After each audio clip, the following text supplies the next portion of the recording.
باقی سب کتابیں اپنے حکموں کے اعتبار سے منسوخ ہو چکی ہیں۔ اب دنیا کے تمام انسانوں کی ہدایت اور فلاح و بہبود کے لیے صرف ایک آخری آسمانی کتاب باقی رہ گئی ہے، جس کا نام قرآن مجید ہے۔ نمبر 4، اللہ کے رسولوں پر ایمان لانا۔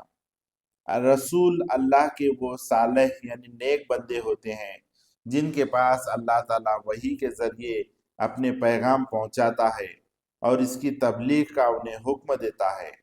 ہر امت یعنی ہر لوگوں کے لیے اللہ نے رسولوں کو بھیجا۔ سب سے پہلے پیغمبر حضرت آدم علیہ السلام تھے اور سب سے آخری پیغمبر حضرت محمد صلی اللہ علیہ وسلم ہیں۔ جتنے پیغمبروں کا ذکر قرآن مجید اور صحیح روایات میں ملتا ہے، ان سب پر ایمان لانا ہر مومن کے لیے ضروری ہے۔ آئیے جانتے ہیں 5واں نمبر کا رکن، آخرت کے دن پر ایمان لانا۔ یعنی اس دنیا کی زندگی میں ایک ایسا دن ضرور آئے گا جب سور پھونکا جائے گا اور تمام کائنات درہم برہم ہو جائے گی، یعنی کائنات ٹوٹ پھوٹ جائے گی اور حکم الہی سے ایک نیا عالم وجود میں آئے گا، ایک نیا یونیورس وجود میں آئے گا۔ مردے زندہ کیے جائیں گے، حشر کے میدان میں سب لوگ جمع ہوں گے جہاں اللہ کے عرش کے علاوہ کوئی سایہ نہ ہوگا۔ لوگوں کے اعمال عدل کے ترازو پر تولے جائیں گے، نامہ اعمال تقسیم کیے جائیں گے۔ جنت اور جہنم کے درمیان ایک پل ہوگا جس پر سے سب کو گزرنا ہوگا۔ جنتی جنت میں داخل ہوں گے اور جہنمی جہنم میں داخل ہوں گے۔ اہل جنت کو اللہ کا دیدار نصیب ہوگا۔ امت محمد صلی اللہ علیہ وسلم کے موحدین کو اذن الہی سے حضور صلی اللہ علیہ وسلم کی شفاعت نصیب ہوگی۔ نمبر 6، قضا و قدر پر ایمان لانا۔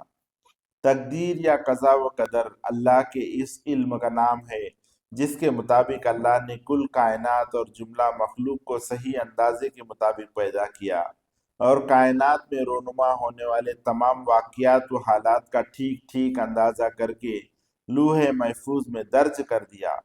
اب دنیا میں جو کچھ ہو رہا ہے وہ سب ازل میں قائم ہوئے اللہ کے علم و اندازے کے مطابق ہی ہو رہا ہے۔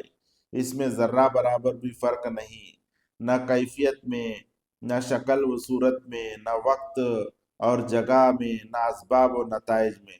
سب کام اللہ کے صحیح اور پختہ علم ازلی کے مطابق انجام پا رہے ہیں، کیونکہ اللہ تعالیٰ کا علم ساری کائنات سے وسیع ہے اور سب کو محیط کیے ہوئے ہے، اور اس کے اندازے میں کسی قسم کی خطا کا امکان نہیں۔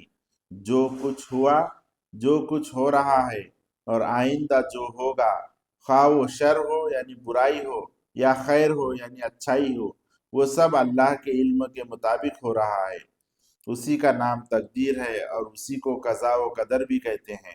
اللہ تعالیٰ کا ارشاد ہے سورہ قمر آیت نمبر 49 میں، بلا شبہ ہم نے ہر چیز کو اندازے سے پیدا کیا۔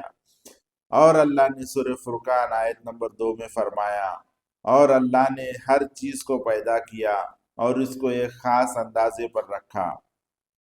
سورہ حدید آیت نمبر 22 میں اللہ نے فرمایا، کوئی مصیبت زمین پر خود تم پر نہیں پڑتی مگر وہ کتاب میں لکھی ہوئی ہے اس سے پہلے کہ ہم اس کو پیدا کریں۔ بلا شبہ یہ کام اللہ کے لیے آسان ہے۔ حضرت صلی اللہ علیہ وسلم نے حضرت عبداللہ بن عباس رضی اللہ عنہ سے فرمایا، جان لو کہ پوری دنیا کے لوگ مل کر بھی اگر تمہیں معمولی سا نفع پہنچانا چاہیں تو وہ نہ پہنچا سکیں گے مگر اسی قدر جتنا باری تعالیٰ نے تمہارے لیے لکھ دیا ہے، اور اگر وہ سب لوگ مل کر تمہیں نقصان پہنچانا چاہیں تو وہ بھی یہ بھی نہ کر سکیں گے مگر اسی قدر جتنا اللہ تعالیٰ نے مقدر میں فرما رکھا ہے۔ قلم اٹھا لیے گئے ہیں اور دفتر خشک ہو گئے ہیں۔ اللہ کی تقدیر پر راضی رہنا ہر مومن کا ایمانی فرض ہے۔ سب کچھ اللہ کی طرف سے مان کر زندگی کے نشیب و فراز میں صبر اور استقامت کے ساتھ اطاعت الہی پہ قائم رہنا ہی ایمانی زندگی کی سب سے بڑی کامیابی ہے۔ ان 6 ارکان کو نہایت توجہ اور عقیدت سے تسلیم کرنا، ان کو دل میں جگہ دینا اور مرتے دم تک ان پر ایمان اور یقین رکھنا ضروری ہے۔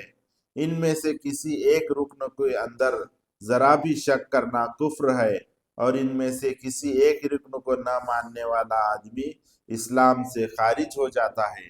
اللہ تعالیٰ سے ہماری دعا ہے کہ اللہ ہمیں ایمان کو سمجھنے کی توفیق دے، ایمان پر ہمیں قائم رہنے کی توفیق دے۔ آئیے ہم اگلے حصے میں جانتے ہیں توحید کے بارے میں، انشاءاللہ کل بیان کیا جائے گا۔